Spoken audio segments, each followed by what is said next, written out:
গল্প শোনাবো। গল্পটি হচ্ছে মাহবুব কারাগারের।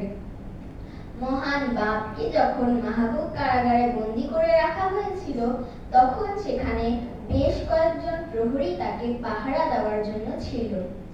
মাহবুব কারাগারের দায়িত্বে ছিলেন আলী খান।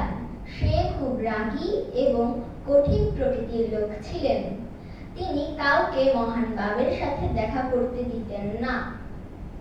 মহান বাপ যখন দুর্গের ভেতর বসে প্রার্থনা করতেন, তখন তার প্রার্থনার সুর অনেক দূর পর্যন্ত শোনা যেত।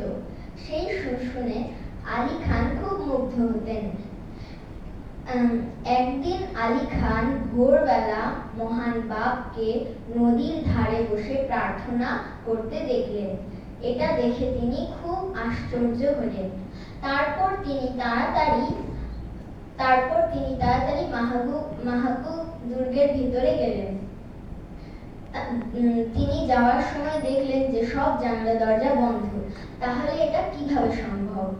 তারপর তিনি তাড়াতাড়ি মহান বাবের কাছে গেলেন এবং তার পায়ের নিচে বসে কাঁপতে লাগলেন এবং তাকে সব ঘটনা খুলে বললেন।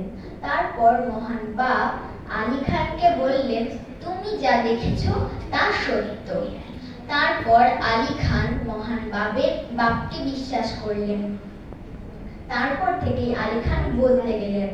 তখন তিনি সবাইকে মহান বাবের সাথে দেখা করতে দিতেন এবং সবাইকে স্বাগত জানাতেন।